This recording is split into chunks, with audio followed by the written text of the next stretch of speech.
ناظرین، 10 محرم یعنی عاشورہ کا روزہ ہمیں کب رکھنا ہے، اس روزے کے کیا کیا فائدے اور کیا کیا فضیلتیں ہیں، آج میں آپ کے سامنے یہ ساری باتیں حدیث پاک کی روشنی میں بیان کرنے والا ہوں۔ السلام علیکم ورحمۃ اللہ وبرکاتہ۔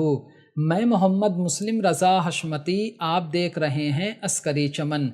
ناظرین، آپ کے سامنے میں جو احادیث مبارکہ پیش کروں گا آپ اسے کافی غور سے سنیے اور اس بات کا اندازہ لگائیے کہ 10 محرم کو روزہ رکھنے سے آپ کو کون کون سے فائدے حاصل ہو سکتے ہیں۔ نمبر 1، مسند امام احمد کی حدیث پاک نمبر 1334 میں ہے، اللہ کے پیارے رسول صلی اللہ تعالی علیہ وآلہ وسلم کی مقدس بارگاہ میں ایک مرتبہ ایک شخص حاضر ہوا اور اس نے عرض کیا، یا رسول اللہ علیہ الصلاۃ والتسلیم، رمضان شریف کے علاوہ کس مہینے میں روزہ رکھوں؟ تو آپ نے ارشاد فرمایا، اگر تم رمضان کے بعد کسی مہینے میں روزہ رکھنا چاہتے ہو تو محرم کے مہینے میں روزہ رکھو، کیونکہ یہ مہینہ اللہ تعالیٰ کا مہینہ ہے اور اس مہینے میں ایک ایسا دن ہے جس میں اللہ تعالیٰ نے ایک قوم کی توبہ قبول فرمائی اور دوسروں کی توبہ بھی قبول فرمائے گا۔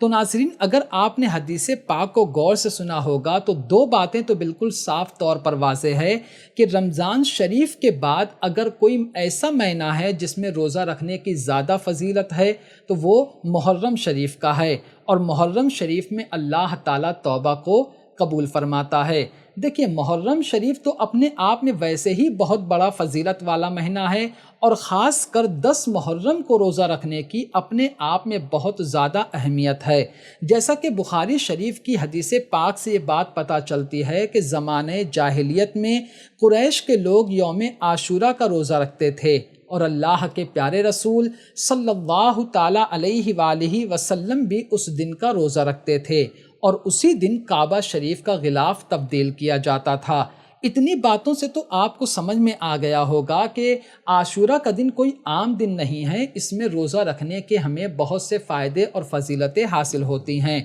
اب جو میں آپ کے سامنے بیان کرنے جا رہا ہوں یہ شاید آپ نے پہلے کبھی سنا ہوگا۔ آپ کو یہ تو معلوم ہے کہ مسلمان عاشورہ کے دن روزہ رکھتے ہیں، 10 محرم کے دن روزہ رکھتے ہیں، لیکن کیا آپ کو یہ معلوم ہے کہ یہودی بھی 10 محرم کو روزہ رکھا کرتے تھے؟ آپ یہ حدیث پاک سنیے، مسلم شریف کی حدیث پاک نمبر 2658 میں ہے، خیبر اور مدینہ شریف میں یہودیوں کی ایک بہت بڑی تعداد آباد تھی، چونکہ ان کا تعلق بنی اسرائیل سے تھا، اور بنی اسرائیل نے یوم عاشورہ یعنی 10 محرم ہی کے دن فرعون کے ظلم سے نجات پائی تھی، لہٰذا وہ اس دن کو عید کے طور پر منایا کرتے اور روزہ رکھا کرتے تھے۔ جب اللہ کے پیارے رسول صلی اللہ علیہ وآلہ وسلم مکہ شریف سے مدینہ شریف ہجرت کر کے تشریف لائے تو آپ نے دیکھا کہ یہودی بھی عاشورہ کے دن روزہ رکھتے ہیں، تو آپ نے ان سے ارشاد فرمایا، تم آج کے دن روزہ کیوں رکھتے ہو؟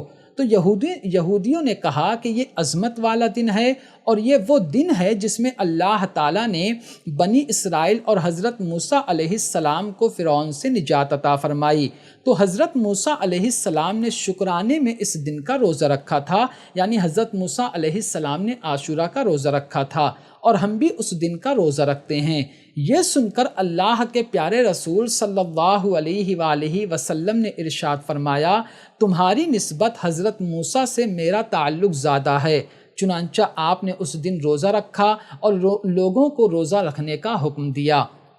تو اب آپ کو پتہ چلا ہوگا کہ یہودی بھی عاشورہ کا روزہ رکھتے تھے، اور اللہ کے رسول صلی اللہ علیہ وآلہ وسلم نے روزہ رکھا بھی اور ہمیں روزہ رکھنے کا حکم دیا۔ آپ کو بتا دوں کہ پہلے مسلمانوں پر عاشورہ کا روزہ رکھنا فرض تھا، پھر جب رمضان شریف کے روزے مسلمانوں پر فرض ہوئے تو اس کی فرضیت سے، یعنی پھر بعد میں جو محرم شریف کا 10 محرم کا روزہ ہے وہ اس کی فرضیت منسوخ ہو گئی، لیکن ابھی بھی اس کو رکھنے کے بہت سارے فائدے ہیں۔ جیسا کہ آپ حدیث پاک سنیے، مستدرک کی ہے، حدیث پاک نمبر 6311، حضرت سیدنا ہند بن حارثہ رضی اللہ تعالی عنہ سے مروی ہے، ایک مرتبہ عاشورہ کے دن اللہ کے رسول صلی اللہ علیہ وآلہ وسلم نے انہیں حکم دیا کہ اپنی قوم کو جا کر بتاؤ، حکم دو کہ وہ آج روزہ رکھیں۔ تو میں نے عرض کیا یا رسول اللہ علیہ الصلاۃ والتسلیم، اگر میں یہ دیکھوں کہ وہ کھا رہے ہیں یا پی رہے ہیں تو میں کیا کروں؟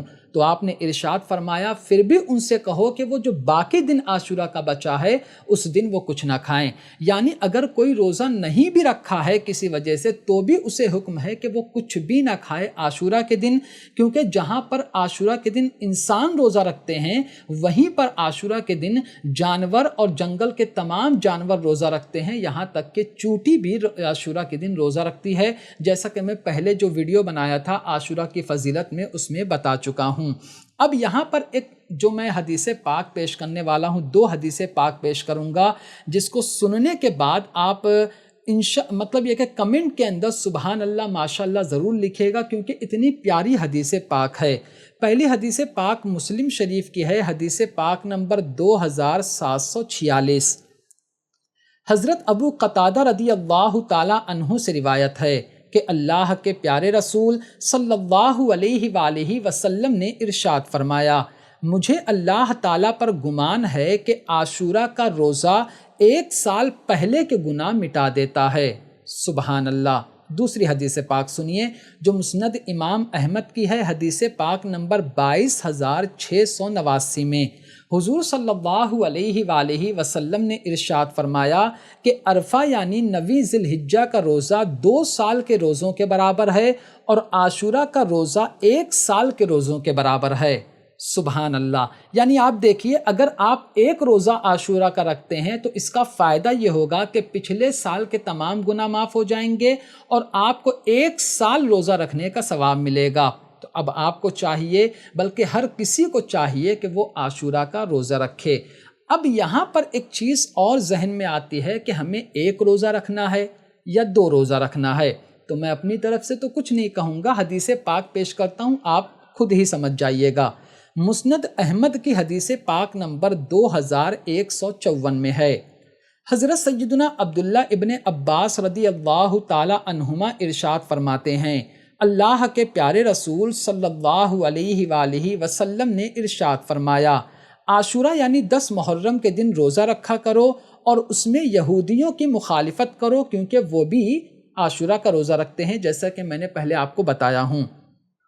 اور آپ فرماتے ہیں کہ عاشورہ کے دن سے پہلے یا بعد میں 1 دن کا روزہ رکھو۔ تو اس حدیث پاک سے پتہ چلتا ہے کہ ہمیں 2 روزے رکھنے چاہیے، ایک تو آپ عاشورہ سے پہلے رکھ سکتے ہو اور یا تو آپ عاشورہ کے بعد رکھ سکتے ہو۔ اب ایک بہت بڑی چیز آپ کے سامنے بیان کرنے جا رہا ہوں، وہ کافی غور سے سنیے گا۔ کتاب لطائف المعارف میں ہے کہ ایک عالم صاحب کے وصال کے بعد ایک شخص نے انہیں خواب میں دیکھا، تو اس نے پوچھا کہ اے عالم، مطلب یہ کہ عالم صاحب آپ کا کیا حال ہے، اللہ تعالیٰ نے آپ کے ساتھ کیا معاملہ فرمایا؟ تو انہوں نے فرمایا کہ 60 سال تک میں نے عاشورہ کا روزہ رکھا، اسی وجہ سے اللہ تبارک و تعالیٰ نے اس کی برکت کی وجہ سے مجھے میری مغفرت فرما دی اور مجھے جنت میں داخل کر دیا۔ سبحان اللہ۔ یعنی سوچئے عاشورہ کے روزے رکھنے کی وجہ سے مغفرت ہو گئی۔ تو اب آپ یہ سنیے کہ آپ کو روزہ کب رکھنا ہے۔ دیکھیے اگر